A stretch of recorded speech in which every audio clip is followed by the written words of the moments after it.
एकार्थक प्रतीत होने वाले शब्द।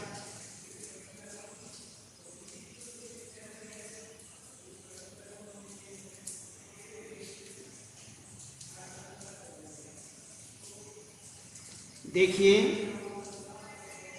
इसमें हमने आपको बताया था एकार्थक प्रतीत होने वाले शब्द। हिंदी भाषा में कई शब्दों के अर्थ एक जैसे प्रतीत होते हैं, परंतु उनमें सूक्ष्म अंतर होता है। उनके अर्थ प्रायः अलग होते हैं। अस्त्र शस्त्र को हम अक्सर हथियार समझते हैं, पर अस्त्र हाथ से फेंककर चलाने वाले हथियार को कहते हैं, तथा शस्त्र हाथ में पकड़ कर चलाया जाने वाला हथियार होता है। तो इस प्रकार से एकार्थक होने वाले शब्दों के हमने कुछ उदाहरण आपको कल बताए थे। आज्ञा, आदेश, अनुमति। आज्ञा बड़ों द्वारा छोटों को कुछ करने को कहना।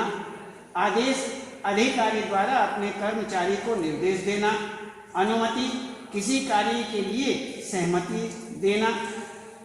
इसी प्रकार से अर्चना, पूजा और अर्चना पूजा में धूप अगरबत्ती से पूजा करना अर्चना कहा जाता है। पूजा बिना सामग्री के पूजा करना पूजा कहते हैं। अभिलाषा, इच्छा। अभिलाषा विशेष वस्तु की चाहत जो होती है उसे अभिलाषा कहते हैं, और इच्छा सामान्य इच्छा। तो इसी प्रकार से यहाँ पर अब हम देखते हैं कि उपहार और भेंट, इसमें भी इसी ही प्रकार से बताया था कि सामान्य उपहार दिवाली पर माँ ने सबको उपहार दिए। भेंट बड़ों को सम्मान पूर्वक दिए जाने वाला उपहार। प्रधानाचार्य ने मुख्यातिथि को शाल भेंट स्वरूप दी। तो इस प्रकार से यहाँ पर उपहार देखते हैं।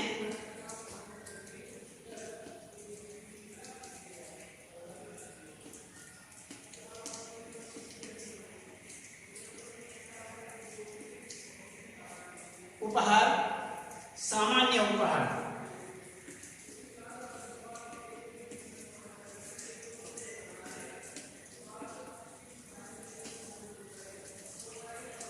दिवाली पर माने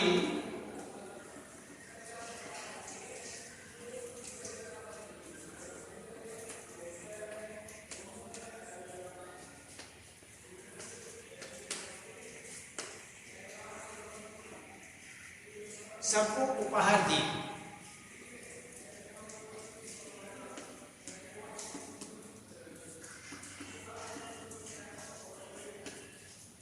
सबको उपहार दिए।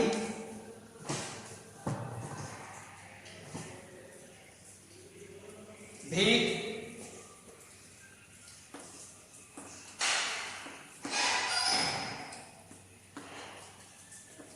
भेंट में बड़ों को सम्मान पूर्वक दिया जाने वाला उपहार।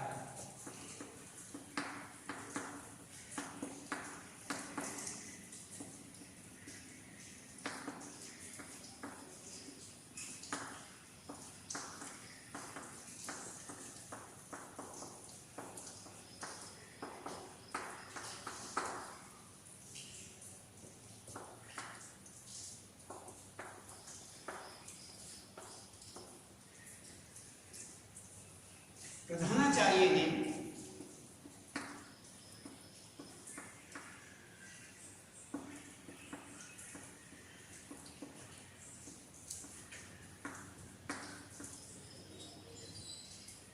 मुख्यातिथि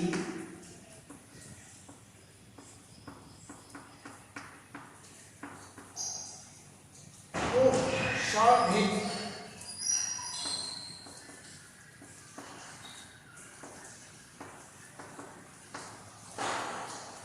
शाल भेंट स्वरूप दी।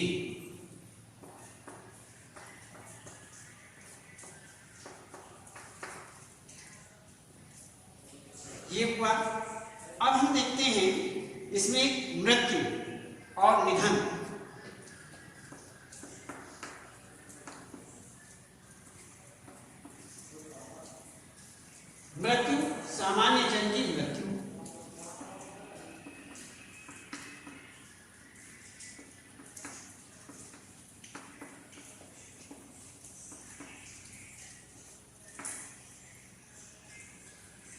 बम धमाकों में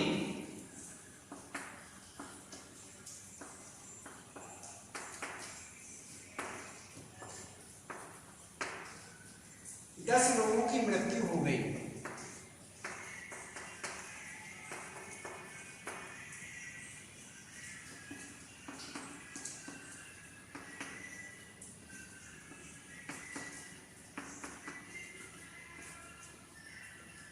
दस लोगों की मृत्यु हो गई।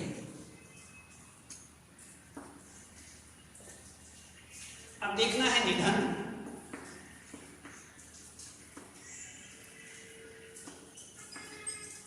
निधन में महान व्यक्ति की मृत्यु।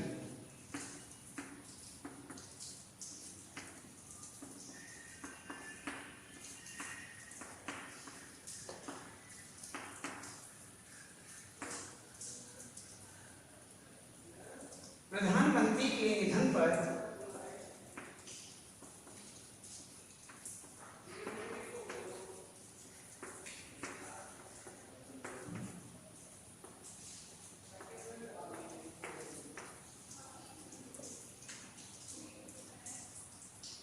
देश भर में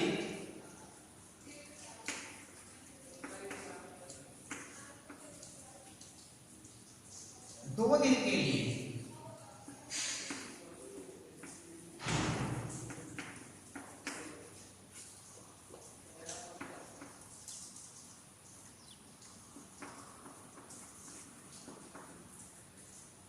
शोक रहेगा।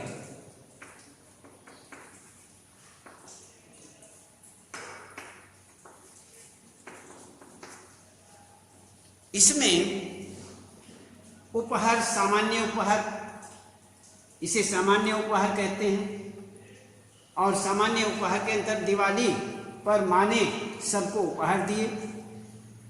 भेंट, बड़ों को सम्मान पूर्वक दिया जाने वाला उपहार भेंट कहा जाता है। जैसे प्रधानाचार्य ने मुख्यातिथि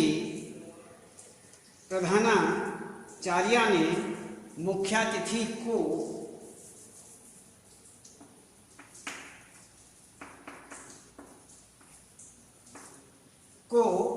शाल भेंट स्वरूप दी। शाल भेंट स्वरूप दी। अब आगे कहते हैं मृत्यु और निधन में क्या अंतर है। मृत्यु सामान्य जन की मृत्यु। बम धमाकों में 10 लोगों की मृत्यु हो गई। निधन महान व्यक्ति की मृत्यु।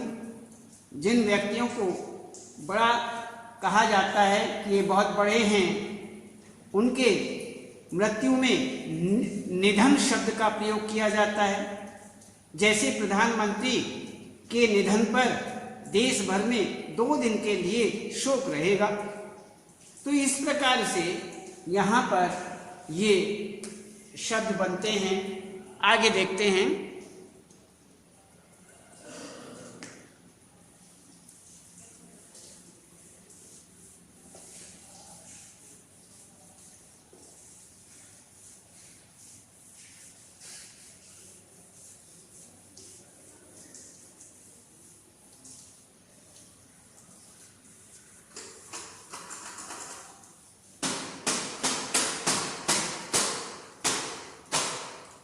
उपहास,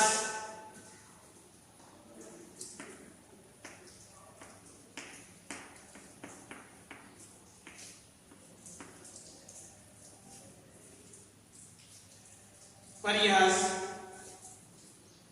उपहास का पहले देखते हैं। मजाक में किसी को अपमानित करना।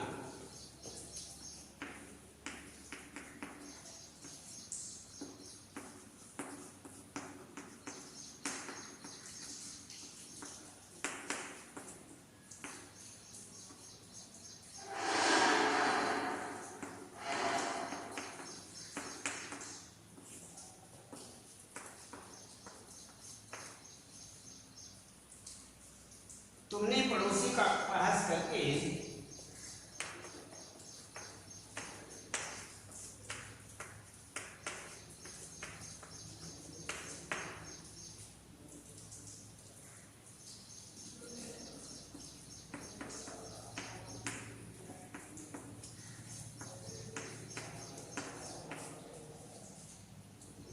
करके ठीक नहीं किया।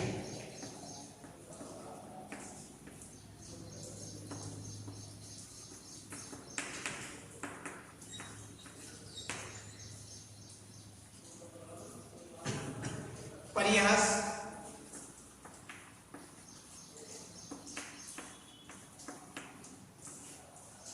परिहास में हम उम्र लोगों के साथ मजाक करना।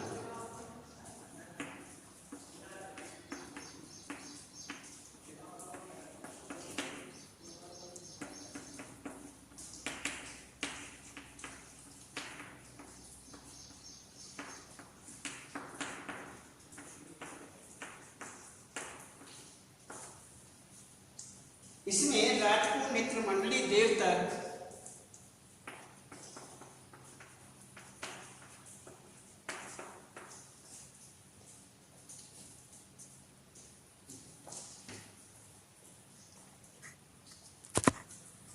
इसमें हम आपको बता रहे थे, हम उम्र लोगों के लिए मजाक करना।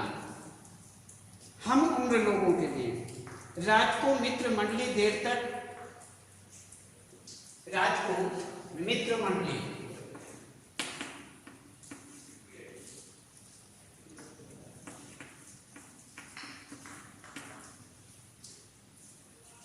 देर तक हास परिहास में व्यस्त थी।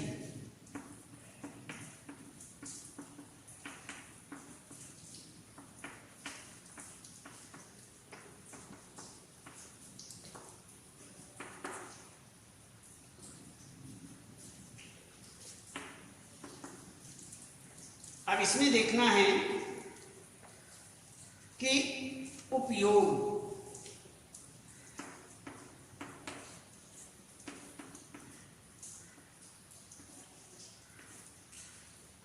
उपयोग में उचित ढंग से प्रयोग।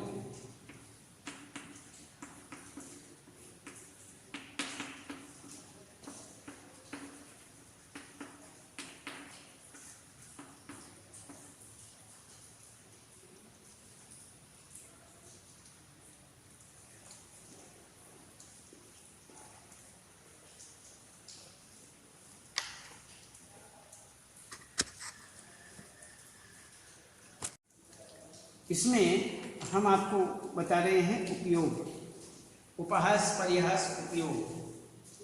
उपयोग में उचित, उपयोग का किसी का सामान्य रूप से प्रयोग।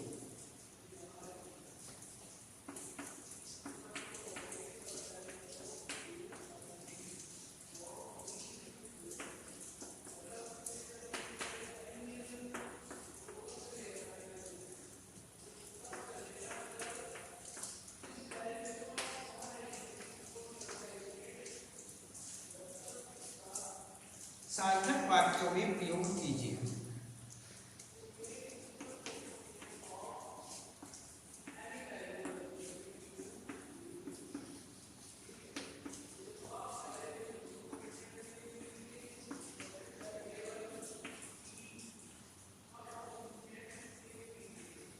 अब ये तो हुआ हमारा उपयोग के अंतर्गत। यहाँ पर कहा गया है कि इसमें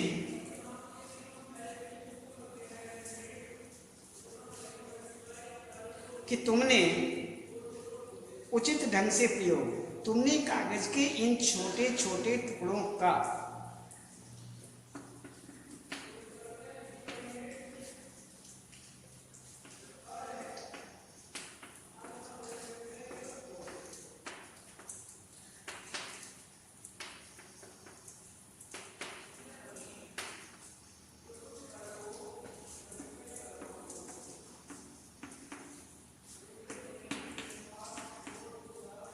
टुकड़ों का अच्छा उपयोग किया है।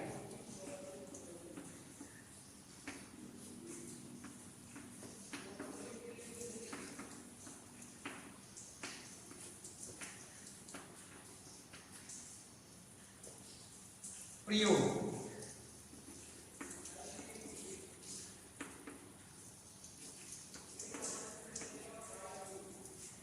पद प्रयोग में किसी का सामान्य रूप से प्रयोग।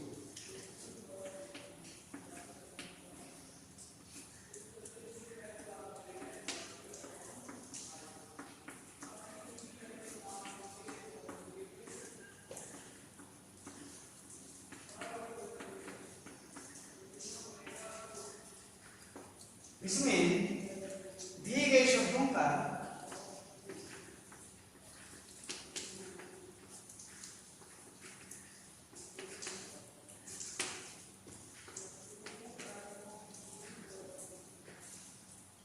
सार्थक वाक्यों में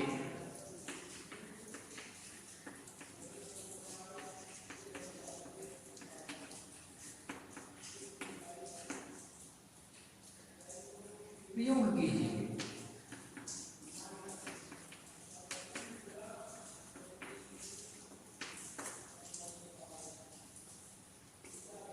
इसमें उपहास, मजाक में किसी को अपमानित करना, मजाक में किसी को अपमानित करना तुमने पड़ोसी का उपहास करके ठीक नहीं किया। परिहास, हम उम्र लोगों के लिए मजाक करना।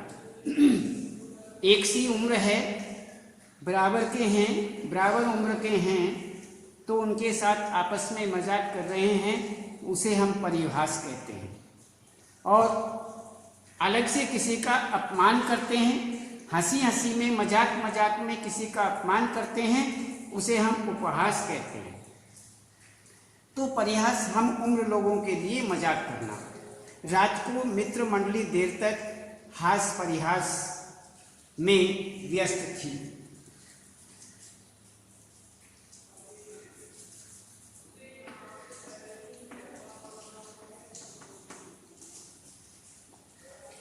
हास परिहास में व्यस्त थी। उपयोग और प्रयोग दोनों का अंतर। उचित ढंग से प्रयोग करने को उपयोग कहते हैं, जो अच्छा प्रयोग किया गया। कोई भी उचित ढंग से प्रयोग को उपयोग कहते हैं। तुमने कागज के छोटे छोटे टुकड़ों का अच्छा उपयोग किया।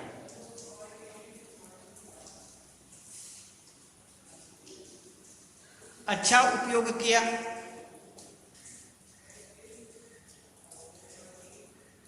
और प्रयोग, किसी सामान्य रूप से प्रयोग करना। दिए गए शब्दों का सार्थक वाक्यों में प्रयोग कीजिए, वह सार्थक रूप में आ जाता है। अब थोड़ा आगे देखते हैं।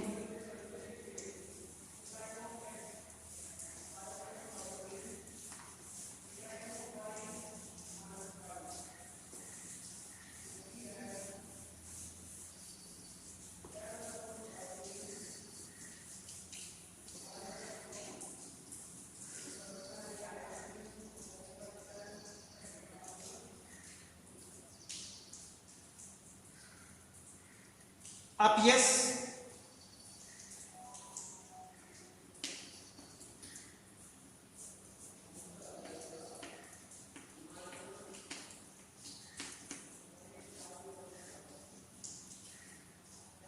अपयश में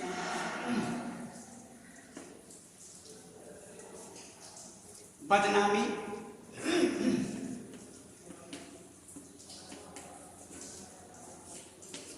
अपयश बदनामी। सेठ जी ने समाज के लिए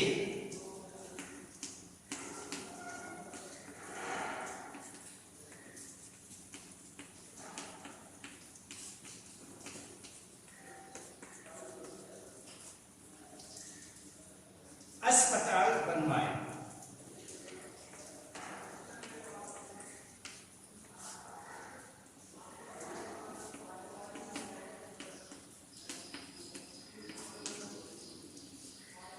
पर किडनी कांड में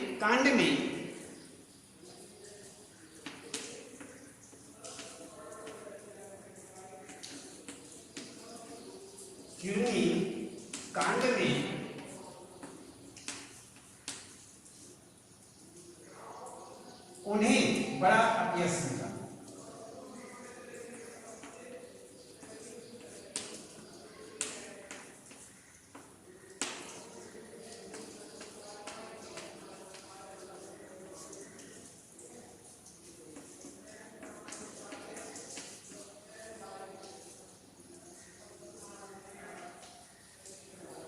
कलंक,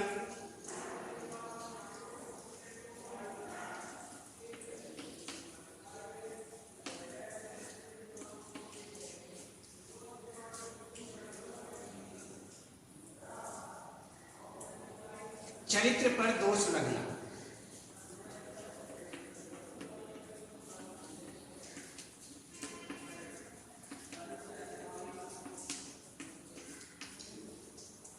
युद्ध में पीठ दिखाकर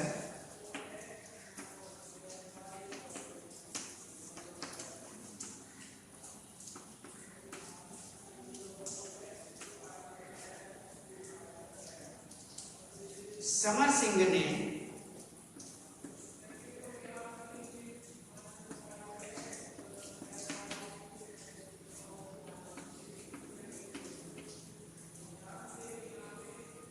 कुल पर कलंक लगा दिया।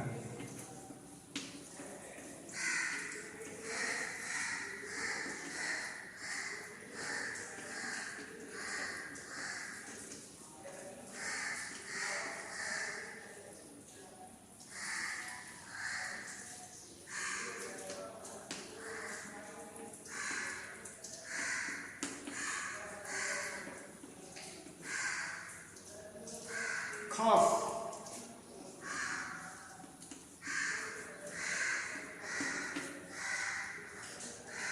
न जाने किसने बम विस्फोट करके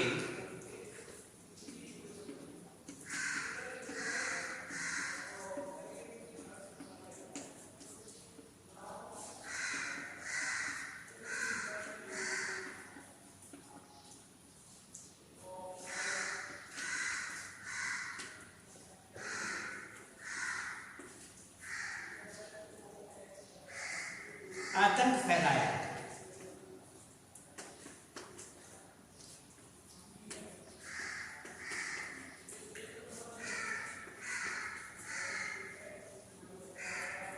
भय,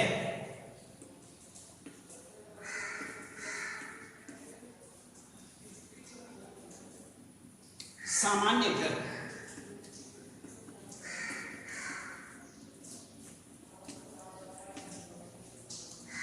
मुझे अंधेरा होने पर न जाने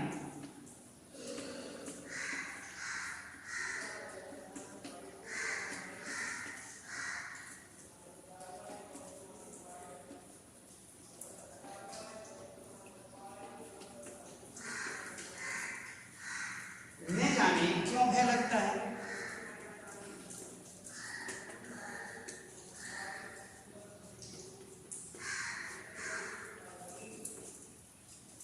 इसमें देखिए यहाँ पर ये अपयश बदनामी सेठ जी ने, बदनामी इसका बदनामी होता है। सेठ जी ने समाज के लिए अस्पताल बनवाए, पर किडनी कांड में उन्हें बड़ा अपयश मिला। अब अस्पताल बनवा करके किडनी निकालने लगे, तो इस तरह से उसमें पैसा बनाने लगे। तो पता लगने पर उन्हें अपयश मिला, उनकी बदनामी हुई। तो इसी प्रकार से वहाँ कलंक, चरित्र पर दोष लगना। युद्ध में पीठ दिखाकर समर सिंह ने कुल पर, वंश पर, कुल पर कलंक लगा दिया। आतंक, खौफ, न जाने किसने बम विस्फोट करके आतंक फैलाया है। भय, सामान्य डर, मुझे अंधेरा होने पर न जाने क्यों भय लगता है। इस प्रकार से यहाँ पर आज हम केवल इतना ही रखते हैं और कल बताएंगे।